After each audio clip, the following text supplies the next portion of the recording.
Est-ce que vous voyez le niveau de sorcellerie du tyran qui est à Abidjan? Est-ce que vous voyez son niveau de sorcellerie? Bon, il dit que désormais, les tarifs douaniers, tout est levé. Les facilités sont accordées au Burkina Faso et au Mali. Pourquoi est-ce qu'il le dit? Parce qu'il s'est rendu compte que c'est le Ghana et le Togo qui sont en train de gagner le jackpot.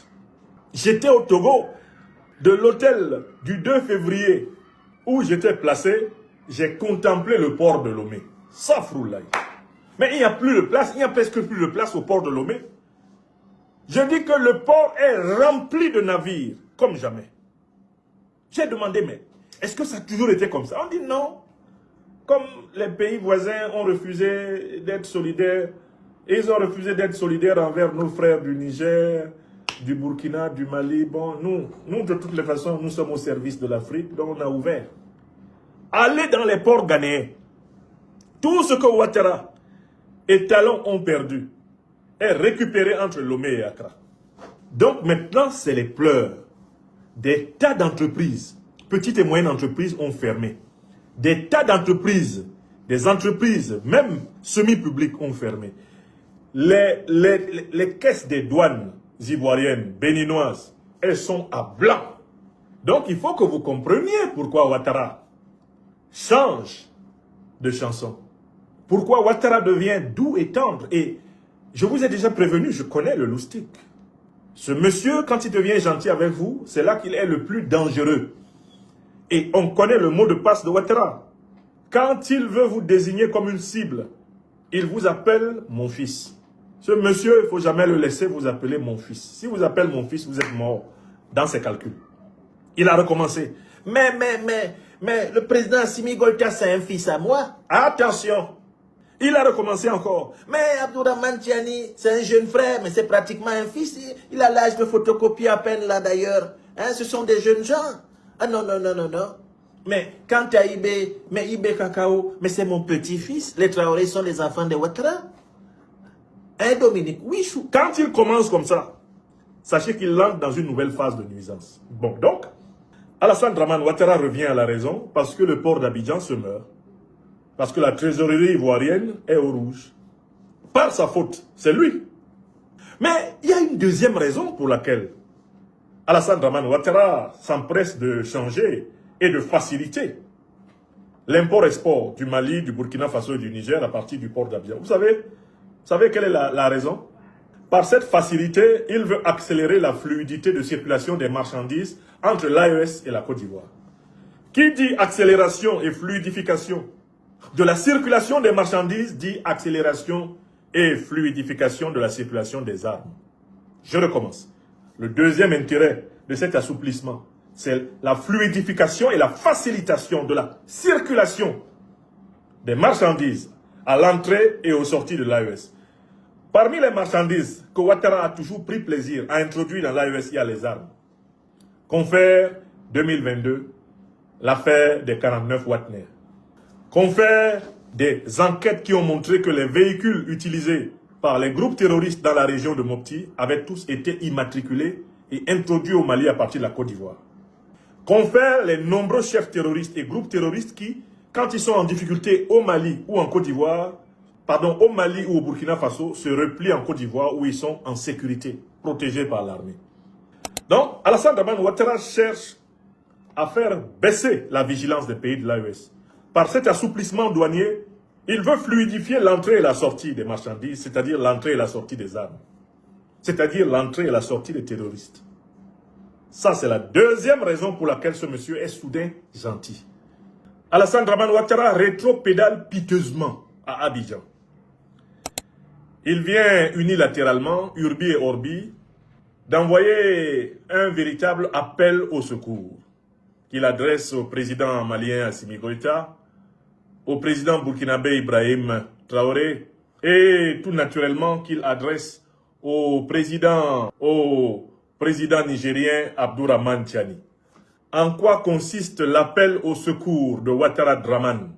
Cet appel consiste à supplier les pays de l'Alliance des États du Sahel afin qu'ils acceptent de revenir faire transiter leurs exportations, les marchandises qui sortent, et leurs importations, les marchandises qui rentrent, à travers le port d'Abidjan. Il y a deux façons d'aborder cette information.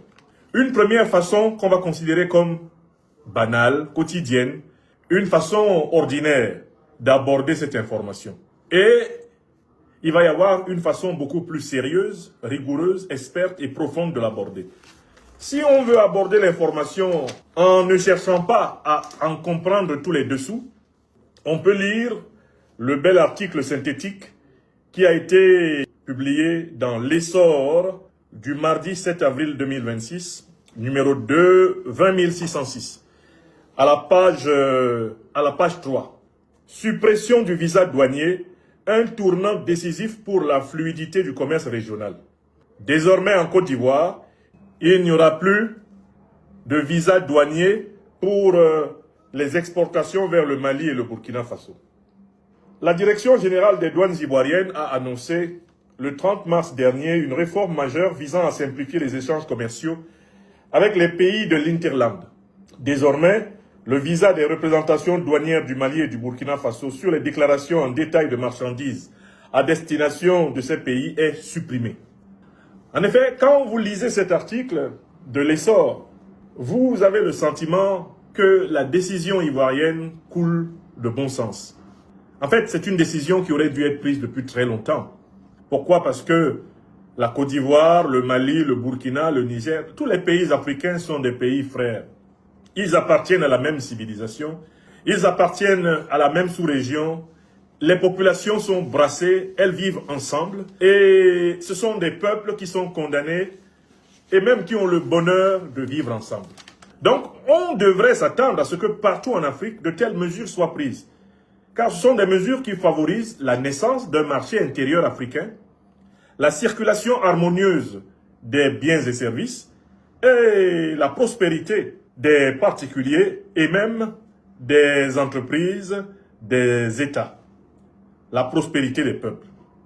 C'est-à-dire que si nous étions dans un monde sans histoire, et ici j'écris histoire avec S, cette mesure est bien de la douane ivoirienne instruite par le régime d'Alassane Dramane Ouattara, serait tout simplement en félicité.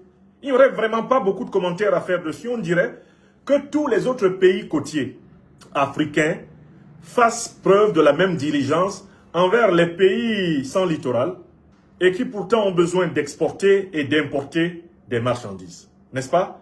Le débat serait clos de cette façon et cela ne poserait aucun problème. Sauf que, et là c'est le deuxième aspect de ma réflexion, nous devons prendre du recul face à la décision ivoirienne.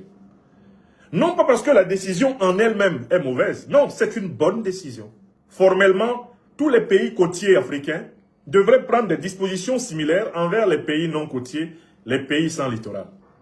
Donc, d'un point de vue technique et théorique, c'est une bonne décision.